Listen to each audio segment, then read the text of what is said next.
Okay, so let's take a look at box plot in our language.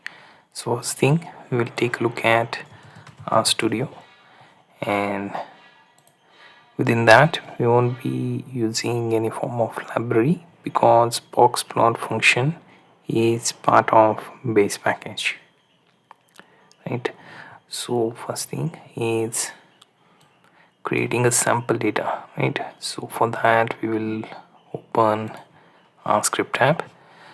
Now here let's set seed, can use 7.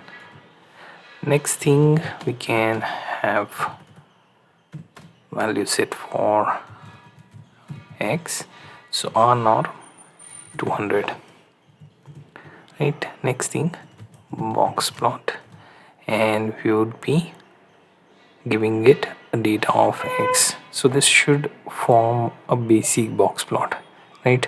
So there isn't much customization and it would use the default settings. So what we will do, we will run this one by one, and here we have our value of x, right?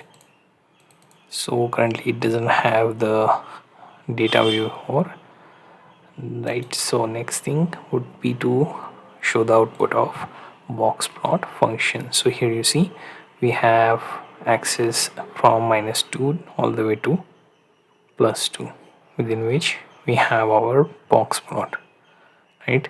So we can also make this horizontal.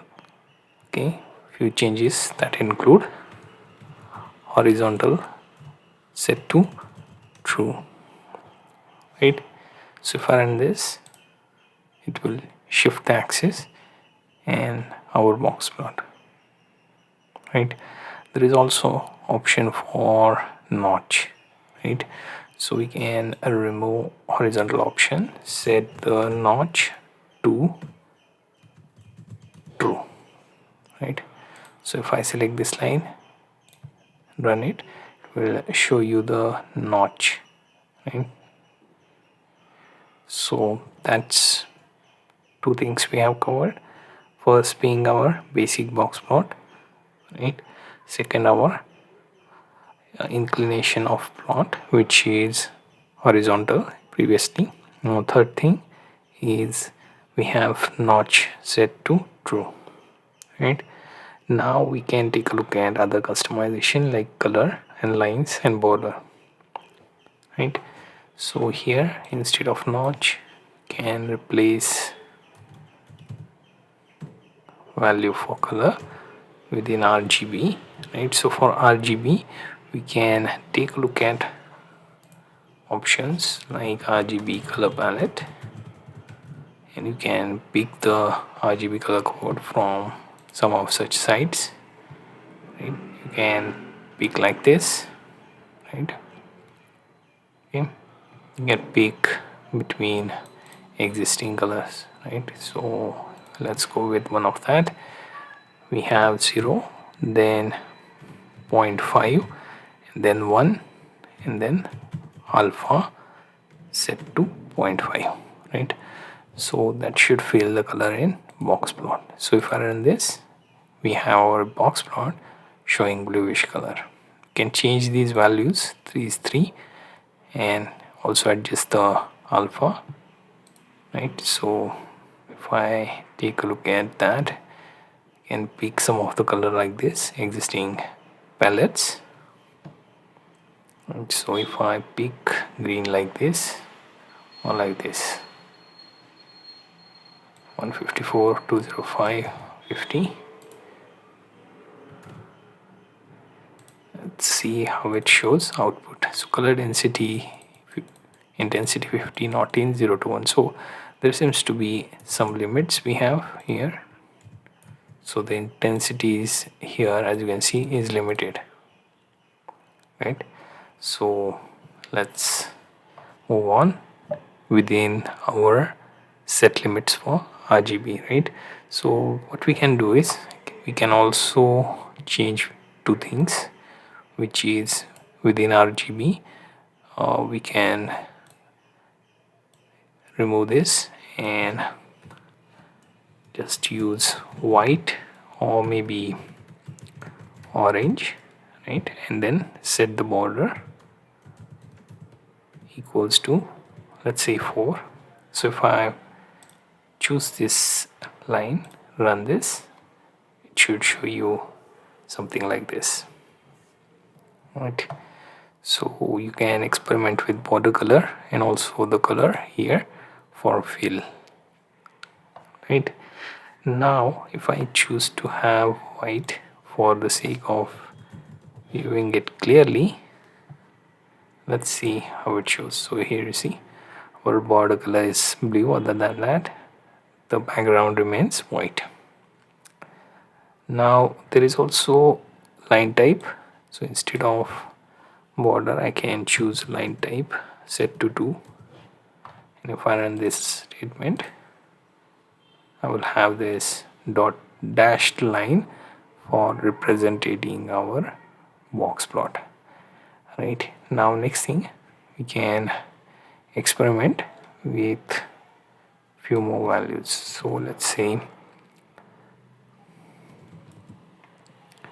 can take a look at some of options like box x set to 0.5, then in next line box line type 1, then box line width set to 3, then box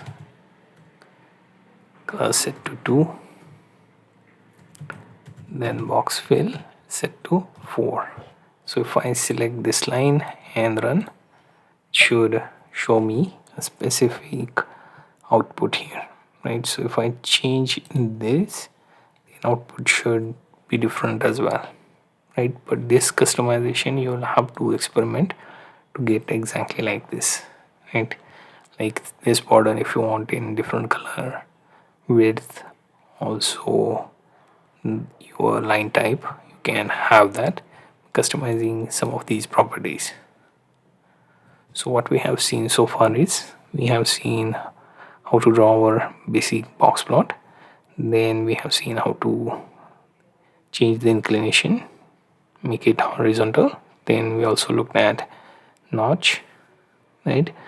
How to enable it using the simple label that we give it, true or false, right? Then we have field color. I can change the color using simply a choice of words like white, orange, etc., or I can choose RGB.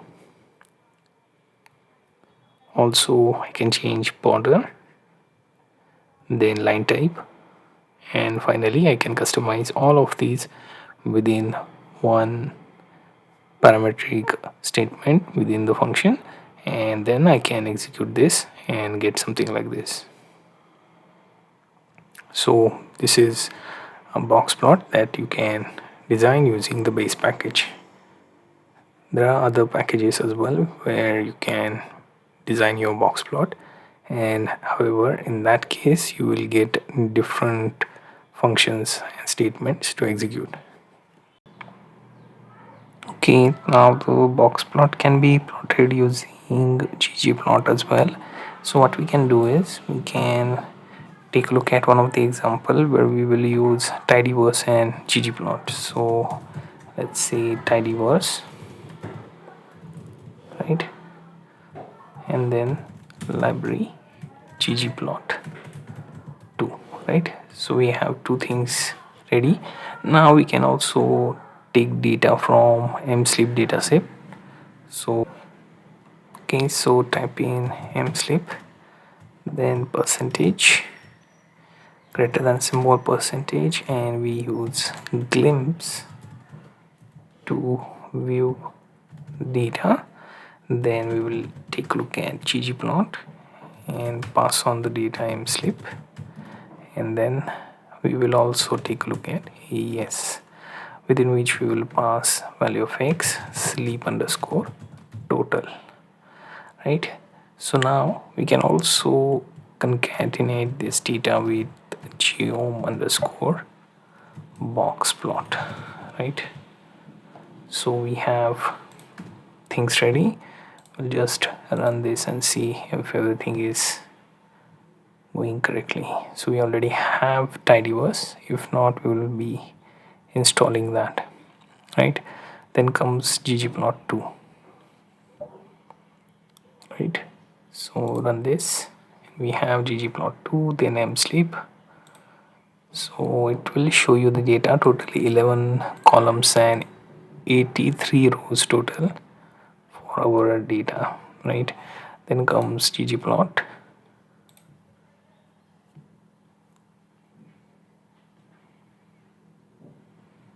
right?